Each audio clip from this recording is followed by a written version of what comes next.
welcome back to episode 48 of the Hops and Bops podcast. I am producer Tom. I'm Mike. And I'm Joe. Hey, we found him. Yes, I'm back. Yes, welcome back. Good to be back. Yeah, and we're here with one of my picks, producer's pick. I have brought with me one of my favorite albums of all time, 𝙒𝙤𝙧𝙧𝙮 by Jeff Rosenstock. And to pair with that, I brought two beers from Wormtown Brewery out of Worcester, Mass. It is the Don't Worry and the 𝙒𝙤𝙧𝙧𝙮. They're a left and a right coast IPA, which is interesting. I've always seen 𝙒𝙧𝙧𝙧 in like a lot of breweries. Every once in a while I'll see Don't Worry. I didn't really know at first they were like paired together, but they both look pretty good. I've had Don't Worry before. I haven't had 𝙒𝙧𝙧𝙧 yet. I don't think I've had either of these, but I see them a lot. Yeah. And it'll be interesting to see the difference between like the left coast versus the right coast. I'm assuming that means like New England style versus West Coast IPA. Yeah, that's what I'm assuming. But yeah, let's do it. So let's start with Don't Worry, I guess. Don't worry. Yeah, because that's a saying. Yeah, it's in the sentence format. Sounds good. Yeah, I believe you start with that. All right. Pass them around. Sounds good. Let's go. Awkward. There we go. A piece of mass in every glass. Do you want your own? Nah, we can split it. Yeah, so let me pull up a bit about this. On their website, I say, Don't Worry is our take on the Right Coast IPA with the perfect amount of amber haze, big tropical fruit aromatics, and a touch of juicy hop bitterness. You don't have to worry because this IPA will make you be hoppy. I don't mean to nitpick, but are we talking right looking up from Mexico or down from Canada? If you're looking at a map, the right side of the U.S. I would assume so. Yeah, because left coast would be like California. I'm Mass. Just saying, you live in Canada, and you're looking down at the United States. But I think it's if you pull out a Rand McDonald, whatever that map company, Rand McNally. That's it. Rand McNally. I think that's your. Yeah. Okay. I'm just devil's advocate. Got to throw it out there. For sure. Some people like me aren't smart. That's a solid beer right there. We have it's 5.8%, 55 IBU. Whereas 𝙒𝙧𝙧𝙧𝙯, I think we made the right choice because 𝙒𝙧𝙧𝙧 is a 6.5%, 70 IBU. So we made the right choice going with Don't Worry first. Yeah. So appearance, it says it's got like a glowing gold hazy with white foam and light haze. The aroma is light orange citrus and tropical fruit salad. Ooh. I don't know if I would agree with that, but that's okay. Tasting notes of pineapple, melon, mango, papaya, guava, and slight pith. Pith? Yeah, like pith, P-I-T-H. Like what Mike Tyson says when he goes number one? I was thinking that. I gotta take a pith. Tastes like pith water. Prominent hops of Sultana, Mosaic, and Idaho 7. Yes. That sounds like I like this. Yeah, that's very tasty. It's smooth. That is a solid beer right there. Yeah, it's not bad. It's a very mild IPA. Yes, right. 5.8%. It's kind of on the lower end. But just even with the IBUs being 55, Yeah. It's not as hoppy, it's not as bitter. It's just goes down smooth. Yeah, that's what I was thinking before. I like that a lot. Almost more like a session IPA. Yeah, I like this. Yep, it's good. And one of our favorite things is when the websites give you food pairings to go along with. Do they give you food pairings? They give me two. Oh, lay it on. Hawaiian pork tenderloin and sharp cheddar. I'm going to assume that's got pineapple. Yes. Yeah. Well, I mean, it has tasting notes of pineapple, so. Yeah, that makes sense. I like that. I feel Did you bring the sharp cheddar? It's in my car. Oh, it's gonna go bad. Been there a couple days. I left the pork out overnight, so good luck. Oh boy. Was at the office with the potato salad? Yeah. Oh yeah. He brings store brand potato salad to a catered company dinner, and he goes, "It's been on my dash in the beating sun all day. I wouldn't eat." That's good. I like it says a piece of mass in every glass. Yeah, we've done Wormtown before too. for the System of a Down episode. We did their collaboration with Table Talk, the Table Talk pecan pie. Which is funny Yeah, because that was delicious. Mike didn't have because he's allergic. That I didn't realize till later. it was funny ever since that episode, and I'm in a grocery store, I see the Table Talk like little mini pies. Yeah. I'm like, oh, okay, now it all makes sense. Yeah, I didn't get the connection then. We didn't do that one. Yeah. That was But pretty cool. yeah, Yeah, I like it a lot. That's a good beer. Very pretty smooth. solid. We'll do the other one. Yeah, later. I'm thinking halfway through the album we'll switch over to the other one, and then Perfect. we'll get a difference in those. But Hefe. Jeff Rosenstock. So I've mentioned him a fair bit before, just in passing or like in I know when we did the Stocking Stuffers episode, I gave you one. Yep. That was from his newest album, but this was my kind of first experience with him, and it was a bit of a perfect storm for me when finding him for the first time, because like 3 big things happened.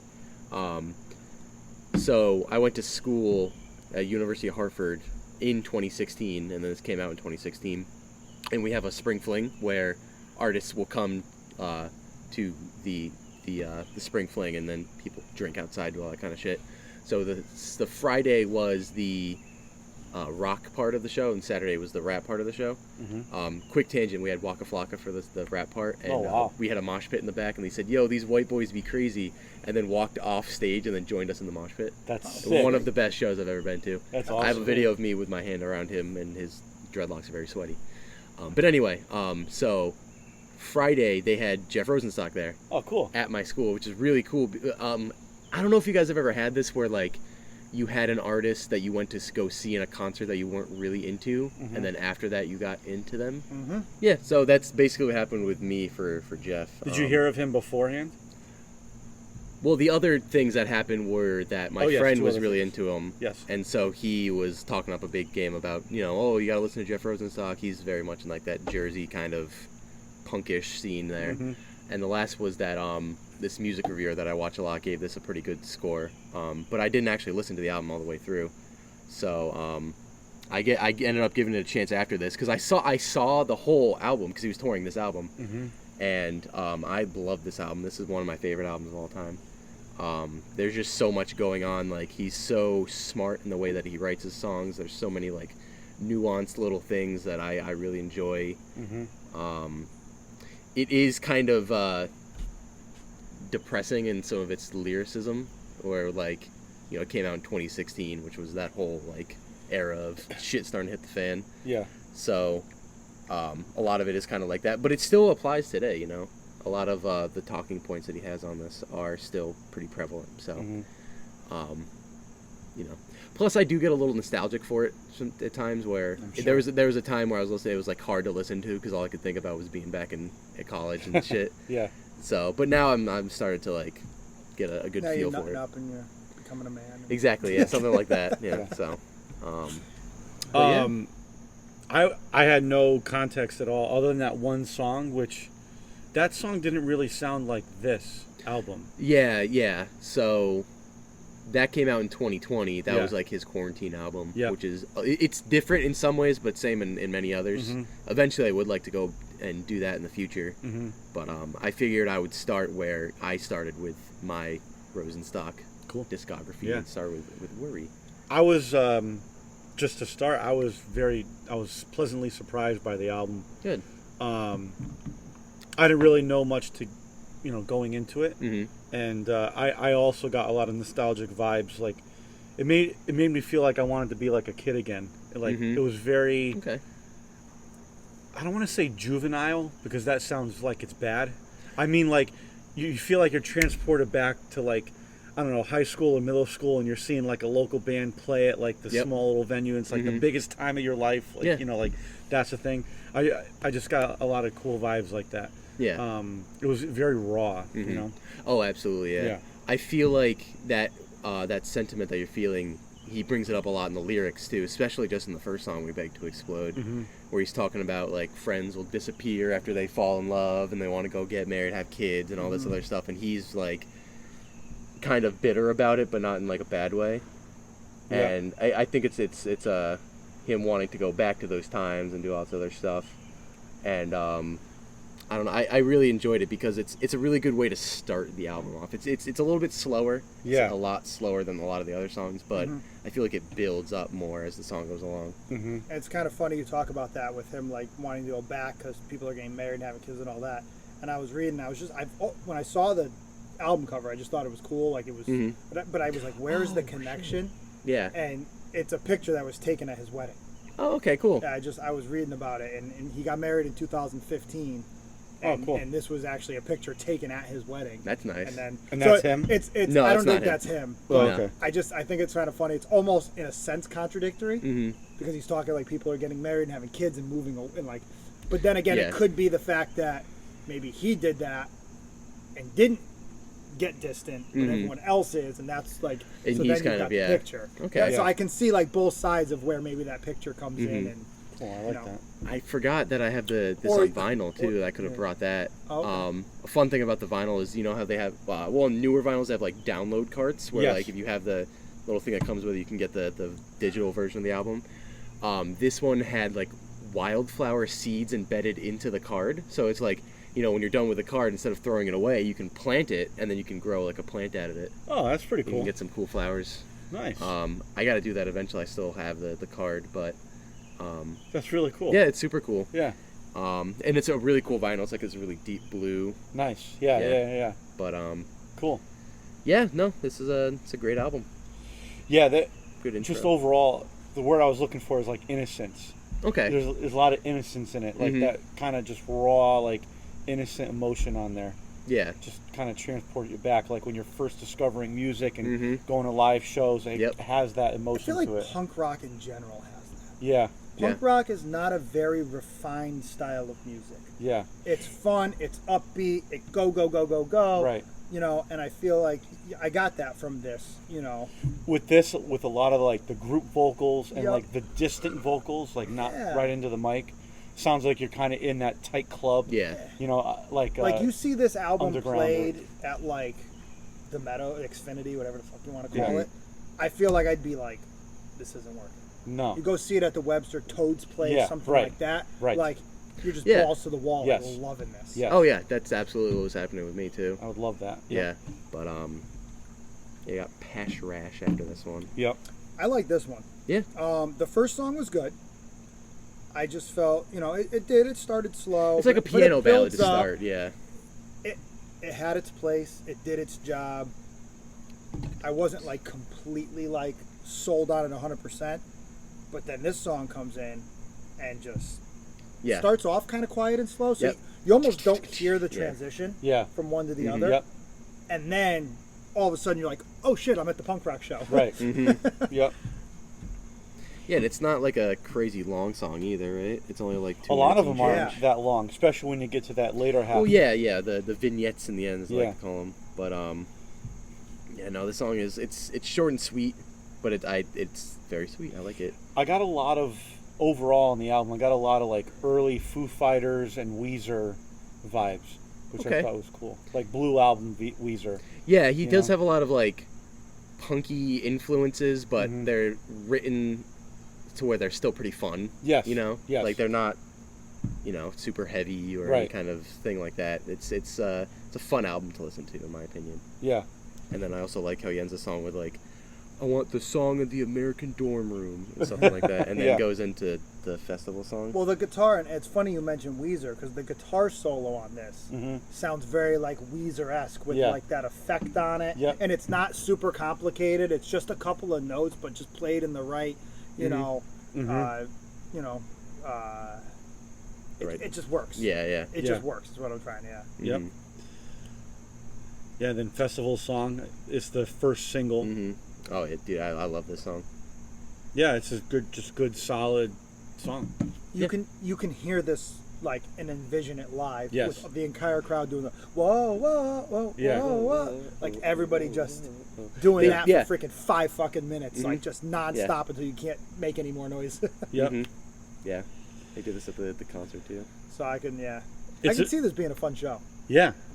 Oh, we yeah. should see when he comes around. I think he is on tour right now, but I think he's in the UK Oh, with okay. some other punk bands. He's doing a big festival I saw online somewhere. Cool. But yeah, this one Gotta get them out of the way now because concerts are gonna close. Probably, yeah. Seriously. Delta. Delta Airlines. This song is it reminds me a lot of like Springsteen's like Born in the USA kind of thing, where it's got such a fun atmosphere to it and makes you want to sing. But if you look at the lyrics, they are so like shitting on the music industry and like being very like throwaway, and him being like kind of being embarrassed to be a part of it. Like even on the chorus, they're like, they wouldn't be your friend if you weren't worth something, or if you didn't have something they could take. It's like, damn. But the song itself is so fun, you know. You've got the woes you can sing along to. And the heys. Yep, the heyos. Yeah. Yeah, it's a good solid song. Yeah. It's a very busy album, like musically, but it's not in a bad way. No. It's like it's got enough cleverly laid out to the point where it's balanced. Yes. Yeah. Yeah. There's lyrics on here like. It's such a packed album for 37 minutes. Yeah. He's like, and we'll wonder what just happened when the world becomes Manhattan, where the banks steal the apartments just to render them abandoned. It's like, wow. Oh shit. That's tough. Yep. Nice. There's a song like that later in the album. Those like shorter songs near the end where he just kind of screams, and I didn't really know what he was saying. And then you look at it, the lyrics, and they're like soul crushing. They're like, oh shit. Yeah. The world is just fucked. There's not really a lot you can do about it. Yeah. But that's something I feel like a lot of the album does. Like, it realizes that things around you aren't great, but you got to focus on what's good. And the whole idea with worry is that love is worry. Like, you're worried about where they are, like what you're going to be doing in the future. And I think he mentions that on one of the later tracks, and that kind of brought the whole idea of the album around to me again. So the next one, though, Staring Out the Window, like goes right back kind of down a little bit. Yeah, no, I love this one, though. It's almost like a transition. Yeah. You know, a transition song. He's very good throughout the album with the flow. Like, if there's a couple bashers, he'll, like, bring it down, and then he'll bring it right back up. Sometimes those can kill the vibe of it just kind of... Yeah, it's a good, like, up and down kind of coaster. Well, once again, if you're not... And I know this only because I did it. Like, I was... listening to it once or twice when I was doing something, and you never really heard the song breaks. Yeah.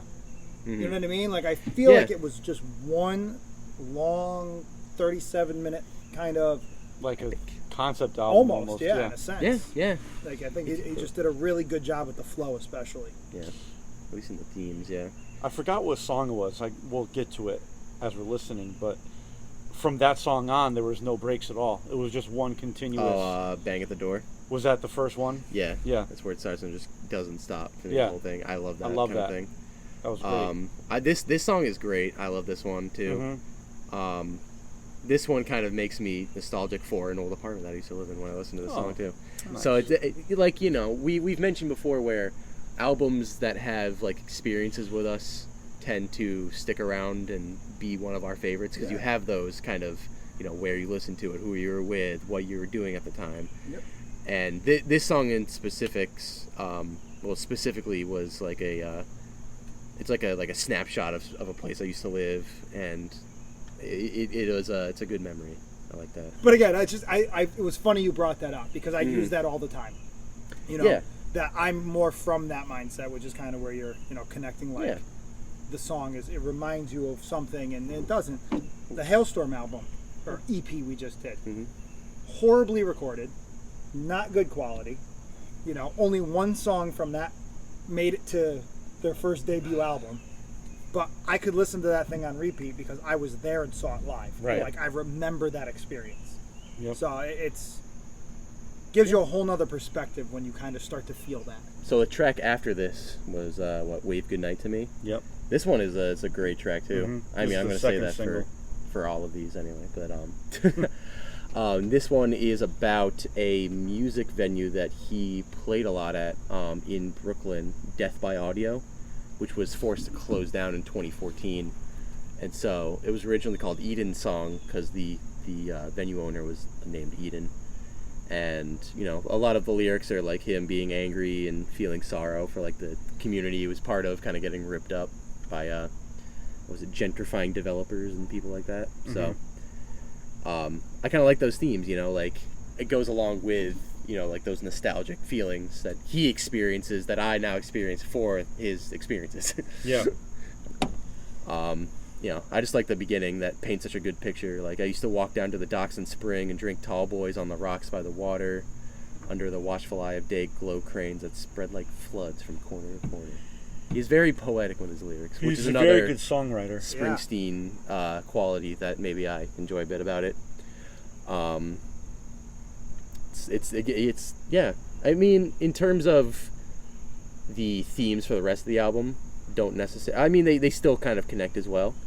I don't know. It's just another fun, like, punkish. Not really punk, but it's like well, the got lyrics punk qualities. don't necessarily always, like, what's the word I'm looking for though? Like, even though the lyrics are pretty, like, you know, serious or upsetting or whatever he's going with for that theme, the music doesn't always fit it. Like, the music makes it almost a more uplifting song than it really is. Right. Exactly. Yeah. So, it's an interesting dynamic. Yeah. Well, that's another Bruce thing too. Yeah, exactly. Yeah. And, you know, I think this is a good, just in terms of the music itself, I think it's a good full band, like, experience, like, where one isn't just leading away. Yeah. Although Jet, he does have, I'd say his voice is an acquired taste. It is a little bit shouty and yelpy from time to time. I was thinking, as soon as this song came in, because it's not a super heavy song, it's kind of, like you said, it's like a kind of a punk ballady kind of feel, and then I'm like, oh, his lyrics come in, he's like, he literally sounds like he's shouting. It's like, but you're shouting like on key. Yeah, exactly. Yeah. So there are points where it's a little shaky, but I kind of like the imperfection to it. It makes it more authentic. Yeah, and that's what adds to the experience for me. I don't mind it at all because it fits. Exactly. You know, sometimes like the drum fills are like a little off, but that's fine. You know, it doesn't have to be pro tooled out. Exactly. Yes. Yep. The come on, get out of here. I could just imagine, like, you know, a group of friends, you know, you guys got beers in your hands and just shouting that at the concert, you know. Yep. I like that. Yep. That's so cool. I like that. And he throws in a well-placed and well-timed guitar solo here and there. Yep. It's nothing, I'm assuming he plays guitar or no? Yeah, he plays. That's what I thought. So, I mean, you know, it's nothing like you're not getting any crazy tapping, but I don't think that wouldn't fit the music anyway. It matches what the song exactly. needs. Exactly. Yeah. He plays exactly what needs to be played. It's good. And then you go over to Be a Ghost. This song is awesome. I love this song. And in terms of that kind of crest of like high energy to low, it flows right into that, I think. Yep. And it's pretty political in the lyrics. Not political, but like people, like, at least in the younger generation, like trying not to be as like how bigger corporations don't really want you to be as vocal about things you don't like, where they want you to be a ghost, as to, like, you know, where they rob you of your hope, you've got power, and they're not expecting anything. It's like, oh shit. He talks in the beginning about, like, police brutality too, where, like, he's fuck off the internet. I'm tired of circling amongst apologists who love ignoring the reality of unarmed civilians executed publicly. It's like, oh shit, all right. So it's an interesting, like, realization where, like, a lot of bigger things try to use you as a bit of a pawn. And then in the bridge he even says, like, I rush to my phone because I don't want to feel alone. They force us to grow into a world without a soul. It's like, fuck, like that's like extremely potent lyrics for me, at least. I think he speaks a lot to a bit of, like, our generation, just kind of being reliant on a lot of bigger things. So they want you to be a ghost, to be, like, you know, not as human as you are, but you know, I don't know, I enjoyed it. There is, like, in the middle of the track, it just kind of, like, slows down and just has that bass going. Yeah. So I can understand why if it's not one of your favorites, but I liked it just for the simple fact of its dynamics. Like, it started off with just him and guitar with, like, distant vocals, like, not right into the mic, kind of sound like what we do with our microphone, just kind of in the middle of the table. Mm-hmm. And then some group vocals come in, and then it comes in full band. Yep. And then it has that really cool, it's not really a guitar solo, but the guitar solo matches the like vocal pattern from the verses. Yep. And it just kind of builds up from there. I like that. Mm-hmm. It's a And well-written before it comes song. back in heavy, Yeah. you have kind of those woos, Yeah. Mhm. which to me just kind of fit in and give you kind of like that ghostly feel. You Yeah. know what I mean? Yeah. Yeah. So I like that. It does a good building to Yeah. it too. A lot of different things happening for kind of a simple song. Yeah. Mm-hmm. Yep.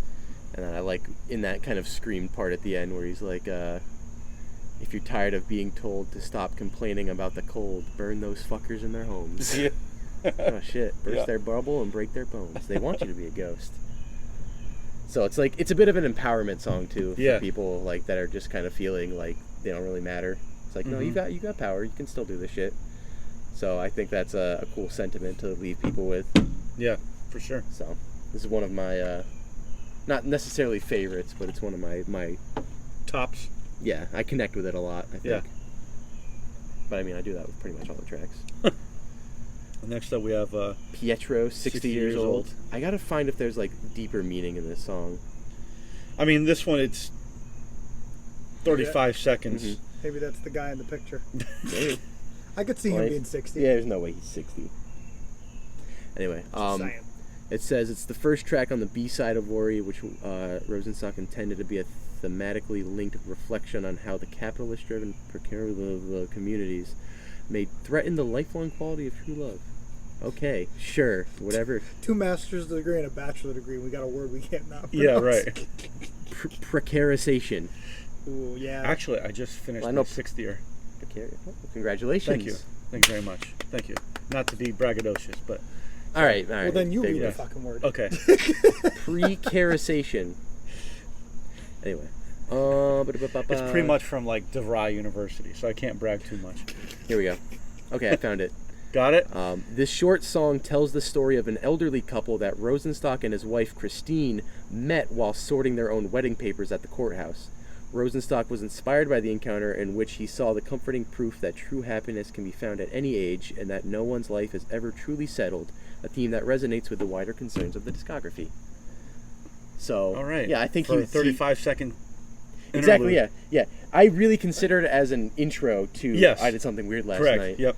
So, but the way that it does that, it kind of builds it up perfectly. So, Just that combination. Your life is never settled, and I did something weird last night. Yeah. well, that's the thing. And like, we may have to reconsider some stuff.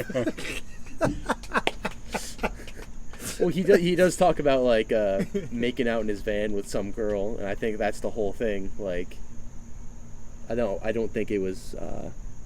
Oh, here it is. Yeah, I made out with a van with a girl I like. We were kind of drunk, but it seemed all right, so we made out for the entire ride. Hope he wasn't driving. Making out and driving. That's a good combo. Yeah. Magic wood. I love this chorus though. Sustainable hope. It's a scheme. I can sing a lot of these lyrics. This is the point in the album where I started to like, all right, like really get into it. Yeah, this song is definitely one of those tracks that does it for me too. Yeah. It's one of my favorites. And it's funny that when you read it, it's like now we're on the B side of the album. So Yeah. I can clearly tell that, you know, the first half of the album were kind of like just kind of single solitary songs, maybe connected thematically, but the second half of the album is like an opus. Like it's just boom, like a you know, just a big epic.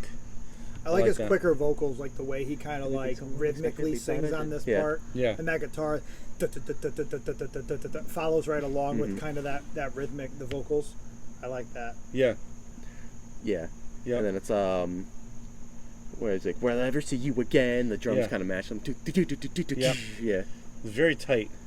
Oh yeah. For how raw it is, like they're still tight, and Medium- they got that perfect balance. The indication, and Joe, I'm thinking you can back me on this. The indication of like a more raw sounding album is the snare drum. Yes. Like when you get an album that's super produced, super tight, super whatever, you always have that snare drum that sounds like when you hit it, it's gonna break. Yeah. Like just pop. Mm-hmm. And then you've got this, which is like a little bit of more like kind of that John Bonham sound. It's a little bit heavier, a little bit kind of it's just less trashier. produced. It's like less like treated, you know. Yeah. For me, it's the cymbals actually. Okay.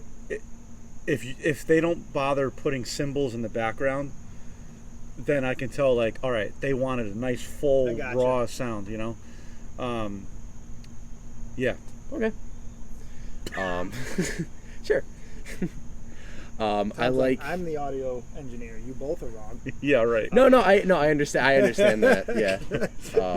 I really like how, in the choruses as he goes along, where he's like, if I see you soon, will you want to see me, or you want to sneak away? And he says, did I creep you out like a scary movie? I hope they would feel the same. But as he goes on and repeats it again, they say, did I creep you out like a garbage movie?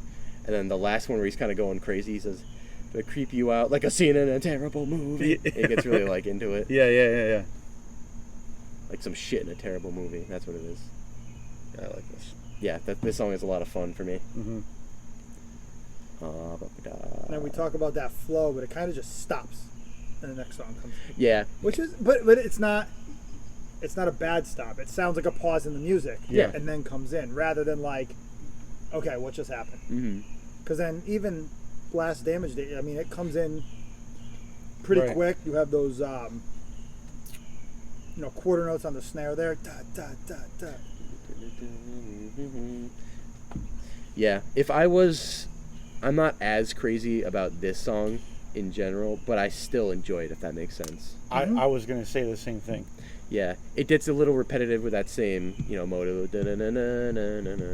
Yeah. They kind of rely a bit on that too much. But I do enjoy the choruses where he's like, I am never letting go. It like goes to like double time, kind of like a shuffle beat. I kind of like that. Oh, well, there's a part in the, I think is this song? Yeah, it's on this song where in the end where he's doing that shuffle beat and then goes into 4/4. Yep. Oops, went too far. I mean, it's near the end, but yeah.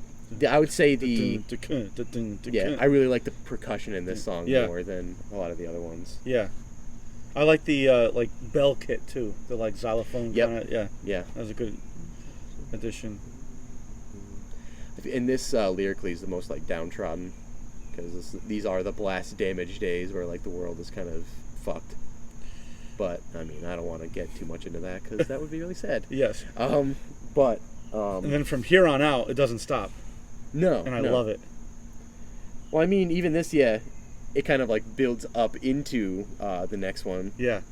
Yeah. There's no song breaks at all. It just keeps going from one song to the other. It really just takes you for a wild ride, and I love it. Yeah. Starting with Bang on the Door. Bang on the Door. There's a bang on the door. I'm pretty sure this song is about like evictions and like hearing the bang on the door of the landlord trying to kick him out. There's even a line where he's like, I'm tired of the neighbors judging me for coming home late and drunk and judging me for the time I wake up and all this other stuff. I will say that his lyrics, when he's going fast, are a bit harder to comprehend. Yeah. But I mean, I think that's just the genre, though. Yeah. With this song, that was my only downside, is I thought this was where, vocally, he was the most kind of like just all over the place. Yeah. Just kind of screaming and what. And I get for the vibe of the song, it works. But, this was the one where I kind of was like, not as, I don't know. Maybe in concert, you're like kind of like into it, but just a little too Probably shouty. not one, right. Probably not one you're like singing along to. You're just kind of like moshing to or headbanging to, I'm pretty sure he's played this all the way through at the concert, too. It sounds it's built for that. Yeah. He takes like a bit of a break when it gets really bigger near like Hellhole. It stops there.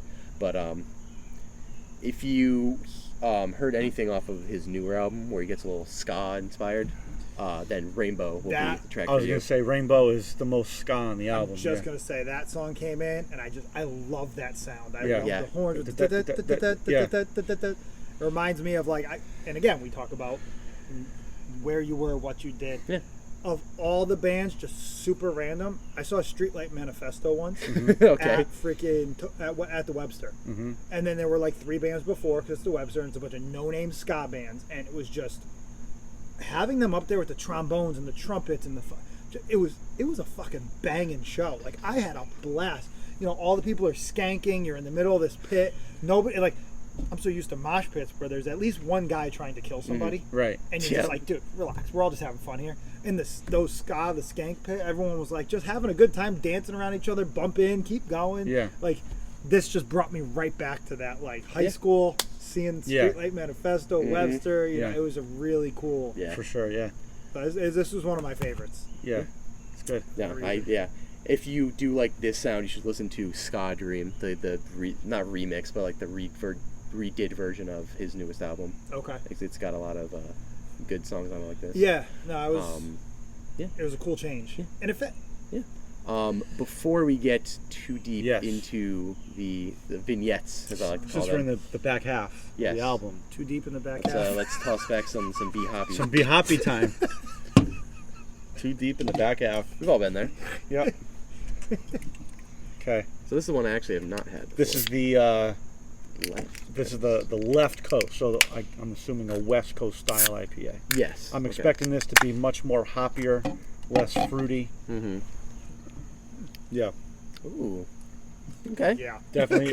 Well, it's kind of what I expected. It's the West Coast. You know, Yeah. it's a little bit, little more bitter. This is what 𝙃𝙁𝙧𝙧𝙮 reminds me of. I know you guys did 𝙃𝙁𝙧𝙧𝙮 a couple episodes ago. 𝙃𝙁, in my opinion, is just stronger. Okay. Like, it's got a little stronger flavor, and it's got. Well, It's just on the obviously hoppier it's end. It has that it's bitter. a West Coast IPA style. Yeah. But they call that a New England double IPA. I don't know. Maybe because of the double. Maybe Could that's be. why. Yeah. Where this is a single, it's only 6.5. The other one's 8, I think. Yeah.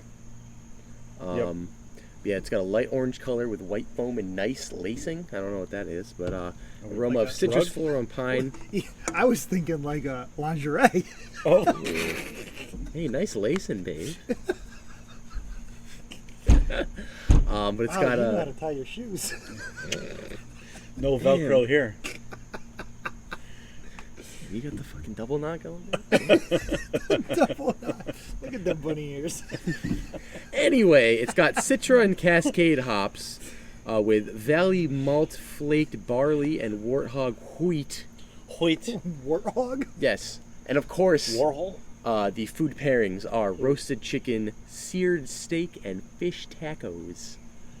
That all sounds delicious. Yeah, I'm not a fish guy, but tacos in general. Oh, I can. I've become a fish guy. Oh, really? Not like all fish. I can have shrimp, crab. Fish tacos are the tits? Fish tacos are tits. Yeah. Mhm. Good. Shrimp tacos. Yeah. Oh, That all sounds good. Damn, we're gonna have to get some lunch after and some this. 𝙃𝙁𝙧𝙃, yeah. Yeah. But Cool. it's much more bitter. Well, not much more, Yes. because the other one's 55. This one is 70. It's got a little bit more percentage, with an SRM of 6, which we. What's SRM? It's like the. We did this for the. Oh, the the color, yeah, right? it's the color of it. Yeah. Color. Yes. It's a scale of 1 to 40. So 1 is like almost like completely blonde, and And 40 this is is- like almost black. What'd you say? One is Rolling Rock. Yeah. And 40's Guinness. Yeah, pretty much. Yep. So it's a 6. So it's pretty on the. This the, is the pretty blondish light. Side, I can yes. see, even though we're not drinking it through transparent containers, Yep. I can tilt it and see. You can see the recycling number on the Yeah. bottom of Yep. the. We got our, This is very- we got our solo cups. It has a today. nice blue tint. Nice blue. I love blue beer. Very, very different. It's cool how Yes. they made them both. Yeah, they have their own distinct yes. kind of tastes Correct. to them. And this one is a bit more commercial, I'd say. I feel like you can get it more places. Mm-hmm. Available year round. And yeah, they also come in glass bottles too, which the Don't Worry does not. Ooh. And I've seen this at bars and on tap some places. So I seen it. it's their flagship. Yes. beer.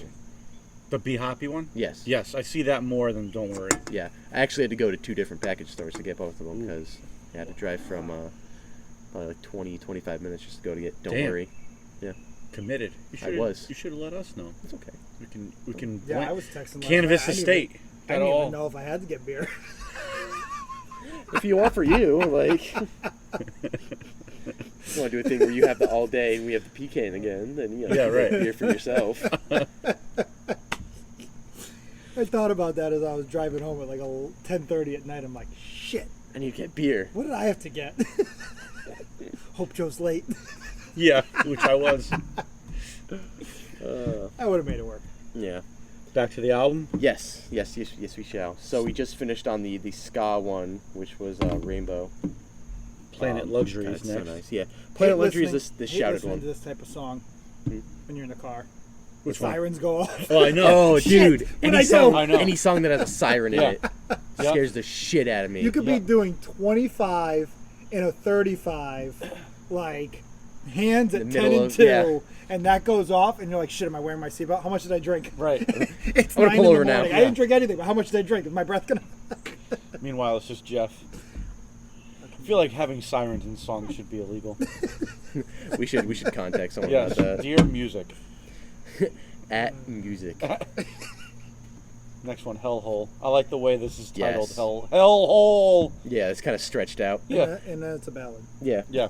This one I feel like is like the turning point for the kind of continuous tracks. Yeah. Wrong pipe, Mike. Hands up, hands in the air so you don't Yes. choke. Look up. There you go.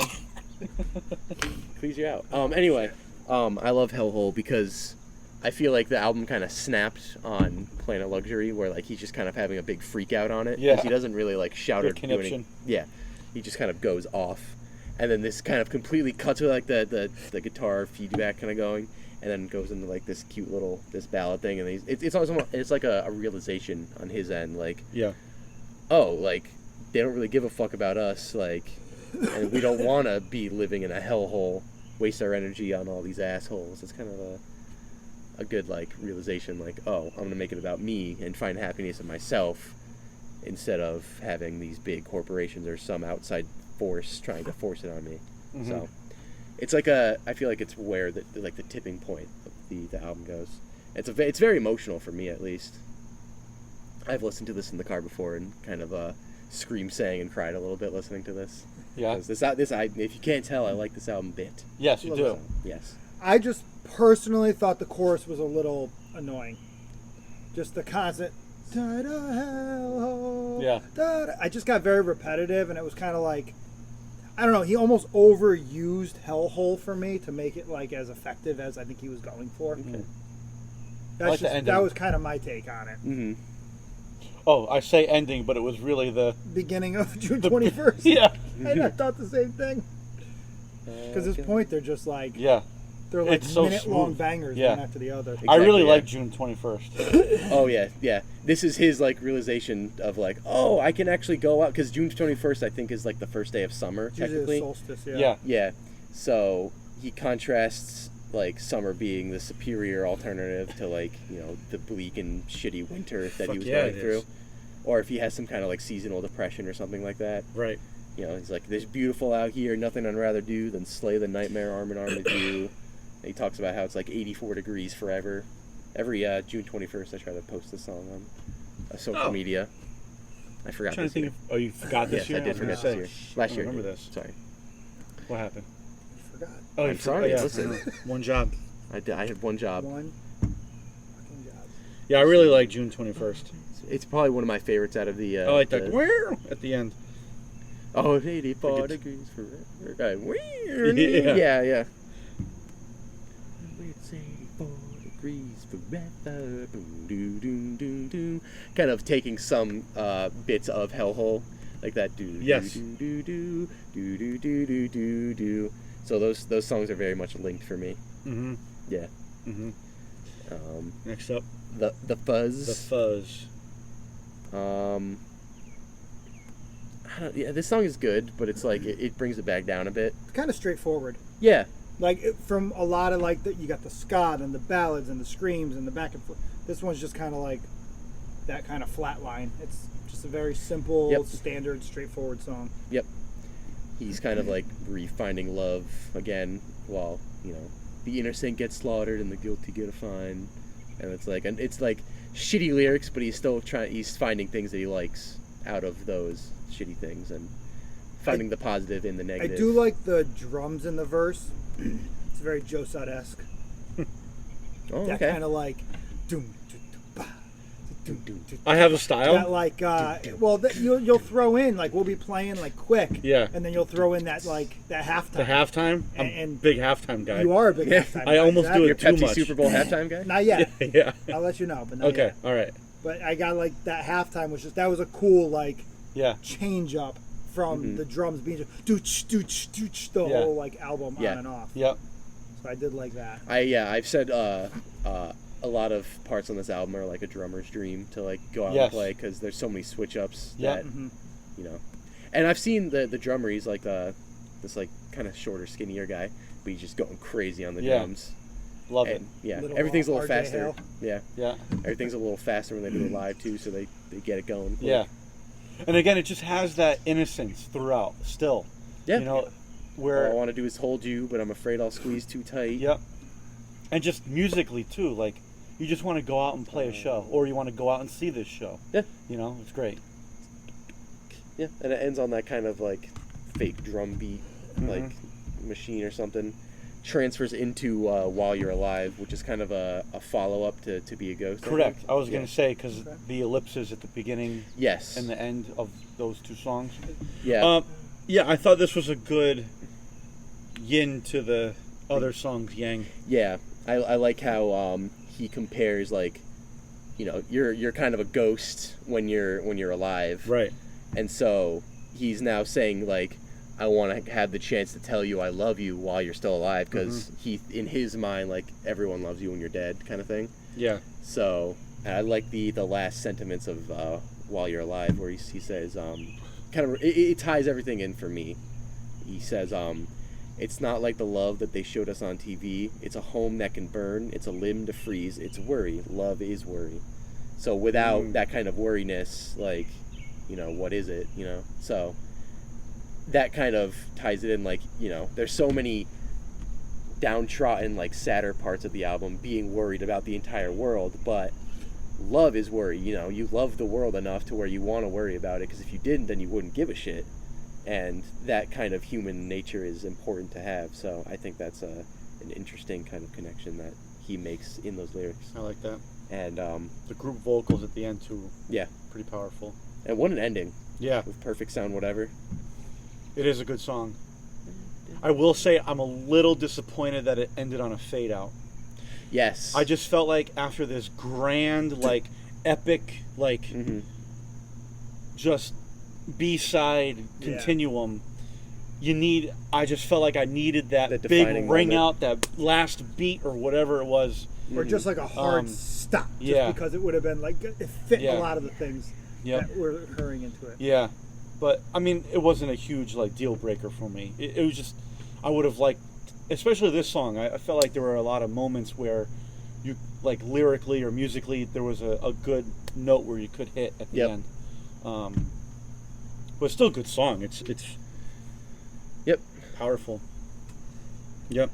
And apparently the title is likely influenced by Pavement's 1991 EP Perfect Sound Forever. Oh. So Perfect Sound Whatever, I guess. I don't know. We'll play on but, you know, I like the sentiment that perfect always takes so long because it doesn't exist. Right. And so he kind of ends with the it doesn't exist kind of screaming at the end. Which is maybe why they chose a fade out, to show that it's ongoing and you know, you got to keep working towards it.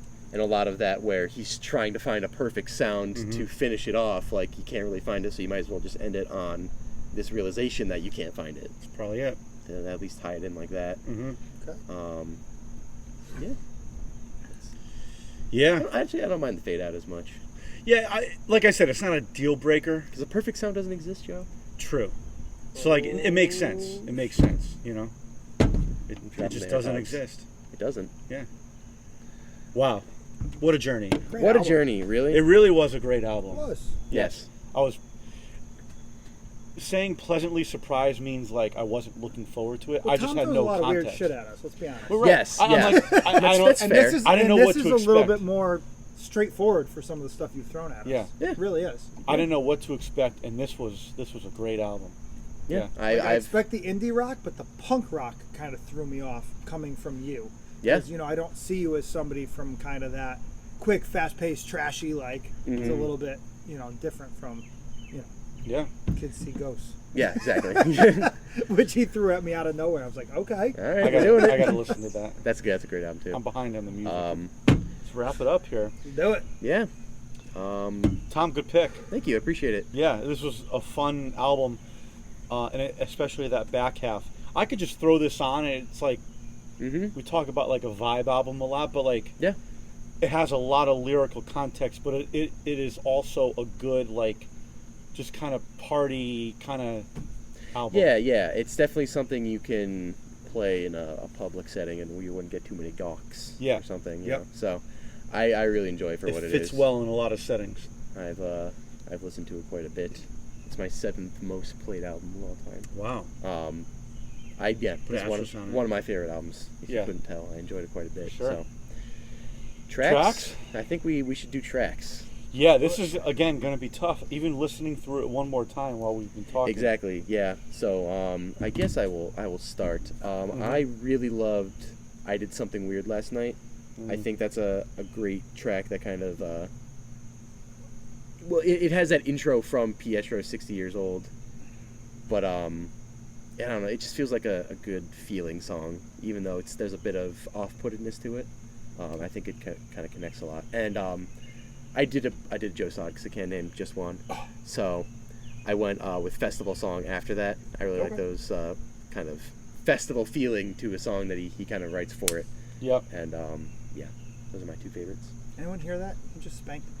He did. Joe just turned around and spanked Mike around the ass. Thank you, Kind sir. of fucked up, but you know. May I have another? Please, Posh sir. Rash. Yeah? That was I really like that song. Coming right in early on, it was like the first kind of like banger, like hit went. That was a great song to, especially after We Beg to Explode, which was a good song and a cool opening, but it was piano ballady, slow. And then this came in and, in my opinion, kind of set the pace for the remainder of the album. Yeah. Okay. Yeah. Cool. I'm going Wave Goodnight to Me. Absolutely. Great song. I think it's one of the most, if not the most, just solid, complete song on the album. You know, it has a little guitar solo at the end too, right? Yeah. Yep. And then Tom, hearing you explain the meaning behind the song too, about the music venue. Yep. That kind of resonated with me. So that's my my top song, Wave Goodnight to Me. Awesome. Bottom song. Can we count the Pietro as a song? I mean, it's not really a song. I didn't really need that. Okay. Sure. But if I had to pick an actual song, I guess I would say Planet Luxury. It's not that I hated it. I just feel like... Yeah, no, I understand that. You know, I don't know. He didn't have to do that much. He didn't have to go that hard. Didn't have to go that hard. Okay. Yeah. Okay. I went with Blast Damage Days. Yeah. But I still enjoyed it, if it makes sense, because you know, that kind of gets a bit old after so many repetitions. But I do like the chorus of that. But if I had to pick one, I guess I would pick that. Yeah, I went with Planet Luxury. I think the vocals killed it for me. Like, don't get me wrong, obviously I'm listening to like Lamb of God and these guys, but it's different. Yeah, I just felt like he screamed, and I was like, listen, you could have screamed a little bit and then like adjusted. I don't know. It just it didn't really just sink in for me. Okay. Yeah. And then Sleeper. Sleepy Dark Horse. Sleepy Dark Horse. This is tough. Galactic Rainbow. Okay. I just loved that Makes ska sense. feel. It was a completely different vibe all of a sudden, but still fit. Pardon me. Yeah, that Rainbow was right in my wheelhouse. Cool. That was a great song. Okay. My turn? Yes. I think I got to go June 21st. Ooh. Good one. It's super short, but they were able to fit every kind of song dynamic you want in like a good, like fast, like good rock song in a minute. Yes. So I think that's my sleeper. But I gotta say, if you want to give this album a shot, and you really got to listen from like Blast Damage Days to the end, because it is just a trip. Yep. It's really good. Definitely. It's very hard to to pick something out of that when it really just all has a piece to something greater. Yeah. I'm gonna pick a couple again. I'm gonna go with Staring Out the Window at Your Old Apartment. Yeah. I really enjoy that one a lot. Wave Goodnight to me also is a great track, like Yeah. you had mentioned. And I'm going to go with a combo of Hellhole and June 21st, because I feel like those are kind of tied in together. Yeah. It's like the realization moment of, kind of pushing away all those depressive episodes that he had for the whole rest of the album, and then it kind of brightens up right near the end for me. So, I really enjoyed those as well. Cool. All right. Let's rate it. Let's give them ratings. All right. With the album. I don't know why you both looked at me, but I mean, I'll start. Mike, start rating the You album. both looked at me at the same time. I looked at Tom first, then I looked at you. Well, I was like, I guess I can go if Well, it's your album. It is my album. I think that's go ahead, kind go of ahead. tradition that the person who Yeah, picks but the you album both starts just the looked at review. me out of nowhere. I was like, what the Well, fuck? like looking What's at not you. to look at? My shirt's on now. I just spanked you. So. And? Hair's up, shirt's on. I mean, it's... He's got it up in that bun, though. The mic bun. Anyway. So it's no surprise that I enjoy this album quite a bit. I didn't do it. I'm going to give it the 10 out of 10. Whoa! Yes, this album is one of my favorites of all time. It's got so many cool underlying themes to it. It hit me right at that perfect age of kind of maturing my music tastes a bit.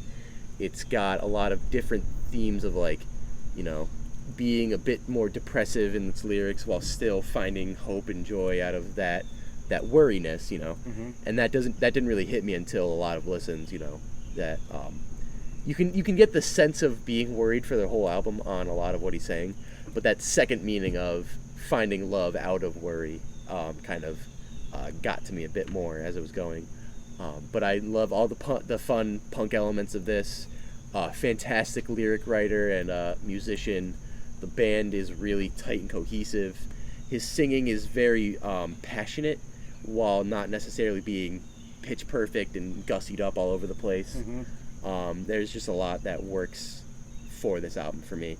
And Jeff Rosenstock's a great guy. He does a lot of charity stuff. He does a lot of vocalist, he's very vocal about big movements and being active in the scene. So cool. And he's bringing ska back. So what's not to love? I'm gonna give this album a 10 out of 10. It's a great album for me. Awesome. Wow. Is this your first? No. Did you give MF Doom? I gave MF Doom a 10, and I gave Alice in Chains' Dirt a 10. Yes. Yes. You did. Equivalent of a 10.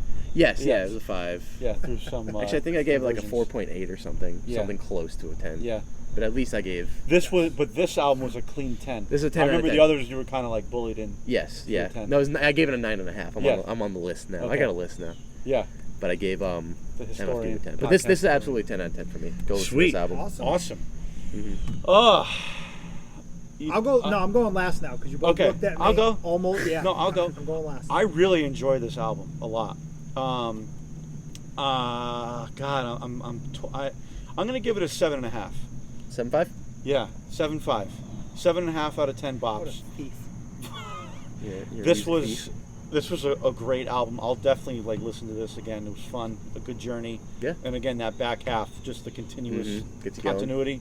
Good shit. Good pick, Tom. Thank you. That's what I had in my head. 7.5. I really liked it. Honestly, for me, when you look at it from the punk ska standpoint, his voice fits perfectly. Is his voice my favorite? No. Yeah. And that was probably one of the few things, but I did enjoy it. I listened to it 3 or so times just doing this. We listened to it on the ride home from the last recording. Yeah, when we were leaving from your house. Joe's house, Okay, we listened cool. to it all the way On through. the way back, we listened the all rain. the way through. Yeah. And I got a little bit of details coming from him as we were listening to it Yep. in the pouring rain that came out of nowhere. There you go. But yeah, 7.5. I would listen to it again. I'm not going to run out and listen to it. It's not going to be something I listen to once a week. But when I'm in this kind of wanting something that's going to jam and a little bit more kind of raw and nostalgic, as you said, Nice kick. it definitely was a change up in an album I really did enjoy. Nice. Yeah, I'm glad you all like that. Yes. That means a lot. How about our beers? Excuse me. So are we ranking them 1 and 2, or are we going? I think we should probably rate them separately, Just just because there's only 2 of them. Yeah, I'll rate them. Okay. That works. So I do like. I'm trying to remember which one it was. We'll start with Don't Worry, and then we'll go Okay. to Hoppy. I do like Don't Worry better. This is my style of beer. Yep. Well, we live east. We are on. No, we live right. We live We're on the I'm right. sorry. We're We on the live right coast, Oh, as they're in on the the- correct coast. Yeah, they're on the wrong coast. Yes. No, I'm just a bigger fan of this style of IPA. it was a very tasty beer. Yes. I'm going to give Don't Worry, I'm going to give it an 8. Nice. This was a solid beer. Be Hoppy, very good. It's just the hoppiness. It doesn't have a good... I like a little citrus in my beer, and this didn't have enough for me. But it was still a well-made beer. I'm going to give Be Hoppy a 5.5. Yeah. Okay. That's where I'm at. That's fair. Yeah. That's fair. Were you expecting something different? No, I'm just kidding. Yeah, I was just Don't Worry, classic kind of, juicy or hazy or New England IPA. I thought it was very mild, which was good. I'm going to give him a 7.5. Okay. Could have had a little bit. It was missing that X factor, other than the fact that it was a good New England IPA. It was missing that kind of like, well, what separate? Why am I going to buy this over something else? My X factor was the fact that it was lighter, and you could, drink more of it and not feel kind of weighed down. Yeah. That was kind of and I look at it from I see that with a lot of things like the all day IPAs and those session IPAs. You can drink quite a few, and so this is 7.5 for me on that. And then probably the same as the alcohol by volume, 6.5. It was good. It had a little for Be Hoppy. Yeah, for Be Hoppy. I think the flavor, the hoppiness, is like the one thing that kind of saved it. But I mean, in my opinion, other than the hoppiness, they were kind of a similar beer. Yeah. For being a left and a right, an east and a west, however you want to fucking put it, they were a very similar beer. One was just a little hoppier than the other. Right. I was hoping that there was going to be more of a contrast. Yeah, something else. Like one of them was going to have a little more of a bite, and I don't consider that little hoppiness a bite. It wasn't that dramatic, in my opinion. Yeah. So for Don't Worry, I gave it a 7.5. I did like it a bit more than I think we can all agree than Be Hoppy. But both were still good. I think it was very. It was pretty like smooth. I feel like everything was mixed pretty well. Maybe that's just us being more used to that style than the West Coast. Agreed. But at least in comparison, I liked it more than the Be Hoppy. But I did enjoy the Be Hoppy as well. I ended up giving that one a 6 as well. But pretty close with our ratings. Exactly. Yeah. They're both pretty solid, and I can understand why they have such a big appeal, and they're like nationwide spread, I guess. Yeah, but, for sure. Like Mike was saying, it kind of misses that X factor to it that makes it such a great one. Right. But I just thought both of them were very generic. Yeah, they're pretty basic, but they get like the basics down. So. Agreed. So I gave the first one 7.5, and I gave Be Hoppy a 6. So that's where it do be. There you go. Damn. Yeah. Cool. Shout outs. Shout them out. So Jeff. we have. Oh yeah. No, please go. Please, by all means. Oh, sorry. I'm a little out of practice. It's okay. Wormtown Brewery out of Worcester, Mass. They are Wormtown Brewery on Instagram. We've talked about them before. Wormtownbrewery.com. A lot of beers to choose from. And then our artist of the day, just Jeff Rosenstock on Spotify, and on Instagram as well. Yep. He is performing at the Manchester Punk Festival with 𝙒𝙁𝙁𝙁 and Martha, and Jeff Rosenstock. Cool. So if you're in Manchester, the UK, as in not in Manchester. If you're across the pond, then go check that out because that sounds like a fun time.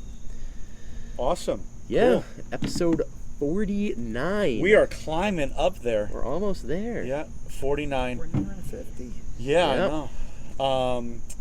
This is Mike's album and my beer. Mike, what do you got for an album? Mothership Connection. Yeah. Little Parliament Funkadelic. Yeah. This is a great album. And to drink, so I tried to do the classic Tom pairing, So I chose a beer from Back East Brewing out of Bloomfield, Connecticut. It's called Infinite Universe. It's an IPA. But because Mothership Connection kind of has like a spacey vibe to it, and then the album cover, the can design matches almost identical to the album cover. So I thought it'd be a great pairing theme-wise, and it's a good beer. Tom, I remember you had it, and I took a can. It was really good. So. Oh yes. Yeah. Yep. So we're doing that. So, awesome. Yeah, let's do it. Love it. I'm so excited. Cool. All right. Well, that does it for this episode, Hops and Bops Podcast, on Instagram and Facebook. We're streaming on Spotify, Apple Podcasts, and YouTube. I don't want to cut you off. Yeah. But he did a good job covering that. He did. You're so much better. Wait, shit. I meant, yeah, you did a good job. Personally, I never a clue. I know I didn't even attempt. He just did it. Yes. Kudos. But I to missed him. you saying it. Thank you. So much better Thank you. at it. But you guys did a great job while I was out. Appreciate it. Glad to be back. Did you enjoy Aruba? Aruba, Barbados, Jamaica. Scranton. Come on, I want to take you. Scranton. Sheboygan. Yeah, I covered it all. It was good. Yeah, Okay. Come on, pretty much. For my good friends Tom and Mike, I'm Joe. We'll see you next time. Peace.